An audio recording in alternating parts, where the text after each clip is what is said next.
কথায় আছে না, ঠেলায় না পড়লে বিড়াল গাছে ওঠে না। আমার অবস্থা হয়েছে ঠিক সেম। তো এত ঝড় বৃষ্টির দিন চলে আসলো, আর তর সইছে না। কতদিন আর দোতলার ওপরটা ফাঁকা রাখা যায়?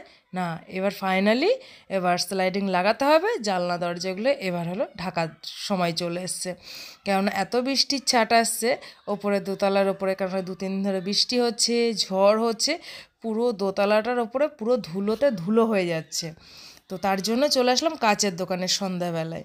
তো ফাইনালি আমাদের পছন্দ হলো কাজগুলো, তোমাদেরকে একটুখানি দেখিয়ে দিই কেমন কী লাগছে। তো যাই হোক, আর বেশি সময় দোকানে না দাঁড়াইনি, কেননা এতটা ঝড় উঠেছে। তো বেশি সময় দোকানে আর দাঁড়াতে পারিনি, তো বাড়ির দিকে রওনা দিয়ে দিয়েছি। এদিকে ছেলে একা বাড়িতে, মেয়েও একা একা বাড়িতে রয়েছে। আর এত পরিমাণে ঝড় উঠেছিল, তোমাদেরকে কি বলবো, যেন গাড়ি নিয়ে যেন মনে হচ্ছে উল্টো দিকে আমাদেরকে টানছিল। তো ঝড়ের ঠেলে আমরা না এক জায়গায় দাঁড়িয়ে পড়ি। তারপরে কোনো রকম করে বাড়ি আসি। আসার পরে আর কি তোমাদের সাথে এই ভিডিওটা মর্নিংয়ে আর বানাতে পারিনি, এটা হলো দুপুরবেলার ভিডিও। তো চলে আসলাম, সকালবেলা যা রান্নাবান্না করেছিলাম সেগুলো সবাইকে টিফিন দিয়ে দিয়েছি। কিন্তু আমার ঘরে না ভাত তরকারি সবই ছিল।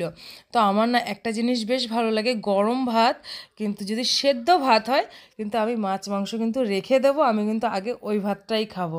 ঠিক আছে, আর মা ঠিক সেটাই করেছে। দুপুরবেলায় মা আজকে রান্না করেছে গরম আলু সিদ্ধ, বেগুন সিদ্ধ, তারপরে কুমড়ো সিদ্ধ দিয়েছে, আর তার সাথে করেছে কিন্তু মাছের ঝাল। ওফ, দুপুরবেলাটা একদম জমে গেছিলো। তো খাবো না, মা জোর করেই বলল যে তুই এখন খেয়ে যা এখানে। আর মেয়েও আছে, মেয়েও খাবে এখন, কেননা মেয়ে ক্যামেরাম্যান বলে। তো মেয়ের ভাতটাও আমি বেড়ে রেখেছি।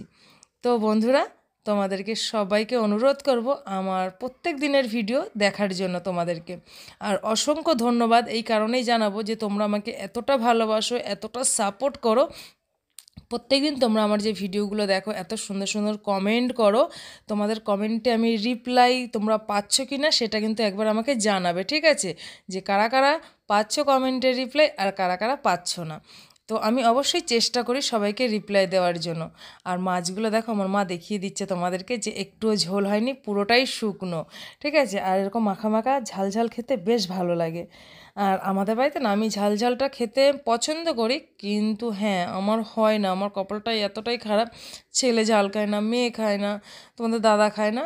তো আমার যখন ঝাল খাওয়ার ইচ্ছা হয়, আমি মায়ের বাড়িতে চলে আসি। এর জন্য কিন্তু আমাকে কথা শুনতে হয়। হ্যাঁ, যদি আমার শরীর টরীর খারাপ হয় তখন বলবে কি, যাও কেন বাপের বাড়িতে ঝাল খেয়েছো না, যাও বাবা মাকে বলো গিয়ে ওষুধ কিনে দিতে। যাই হোক, বেশ ভালো লাগে কথাগুলো শুনতে, আবার সময় সময় কষ্টও পাই। তো কী করব বলো। আর দুপুরবেলায় তোমরা খাওয়া দাওয়া করেছো নাকি কিনা আমি কিন্তু জানি না। আর সত্যি কথা বলতে এটা কিন্তু গতকালকের ভিডিও, আমি কিন্তু আজকে আপলোড দিচ্ছি তোমাদেরকে, ঠিক আছে? আর মাকে বলছি, মা সব কিছু দিয়ে একসাথে না ভাত বেগুন কুমড়ো টুমড়ো দিয়ে একটুখানি সব কিছু দিয়ে মাখাও। মা কী বলছে জানো, যে যার তোরা নিয়ে নিয়ে মাখিয়ে খা। তো কী করব, খেতে তো হবেই। আর মায়ের হাতের রান্না খেতে কার কার, সবারই ভালো লাগে, কার কার নয়, প্রত্যেকেরই ভালো লাগে। মা যদি নুন ভাতও দেয়, তাও যেন মনে হয় কি অমৃত। যার অনেকের আছে মা নেই, সেদিনকে যেমনি কমেন্ট এসছে, দিদিভাই তোমার মা আছে তাই তুমি মায়ের কষ্টটা আর বোঝো না। হ্যাঁ গো, পৃথিবীতে সবারই আছে বা ছিল, কিন্তু সবারই কিন্তু থাকে না। আমার যতদিন কপালে আছে ততদিন আমি মায়ের আদর খাবো। কী আর করা যায় বলো, পৃথিবীতে কেউ অমর হয়ে নেই। আর যাই হোক, তোমরা সবাই ভালো থেকো। আর একটা জিনিস তোমাদের সাথে শেয়ার করি, সেটা